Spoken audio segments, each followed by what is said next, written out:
నమస్తే. శ్రీ పరంజ్యోతి భగవతి భగవాన్ వారి అద్భుతాన్ని చూద్దాం. ఆంధ్రప్రదేశ్లోని జమ్మికుంటకు చెందిన మహేశ్వరి గారి అనుభవం ఇది. 2013లో మేము మా ఇంటి నిర్మాణాన్ని ప్రారంభించాము. కానీ అది అనేక సంవత్సరాల పాటు అసంపూర్తిగానే ఉండిపోయింది.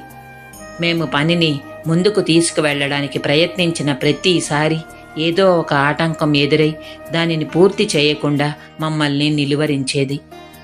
7 సుదీర్ఘ సంవత్సరాలు గడిచినా కూడా ఇంటి నిర్మాణం అప్పటికీ పూర్తి కాలేదు. 2021లో మా ఇంటి నిర్మాణం విజయవంతంగా పూర్తి కావాలనే దృఢ సంకల్పంతో మేము నవగ్రహ హోమంలో పాల్గొన్నాము. శ్రీ పరంజ్యోతి భగవతి భగవాన్ వారి అపారమైన అనుగ్రహంతో ఆటంకాలన్నీ తొలగిపోయాయి. మా ఇంటి నిర్మాణం విజయవంతంగా పూర్తి అయింది. మా ఇంటి గృహప్రవేశోత్సవ కార్యక్రమాన్ని నిర్వహించే భాగ్యం కూడా మాకు కలిగింది. ఎంతో కాలంగా ఎదురు చూస్తున్న ఈ కళను సాకారం చేసినందుకు గాను కృతజ్ఞతాభరితమైన హృదయంతో శ్రీ పరంజ్యోతి భగవతి భగవాన్ వారి దివ్య పాద పద్మాల చెంత వేల కొద్దీ కృతజ్ఞతలు సమర్పిస్తున్నాను.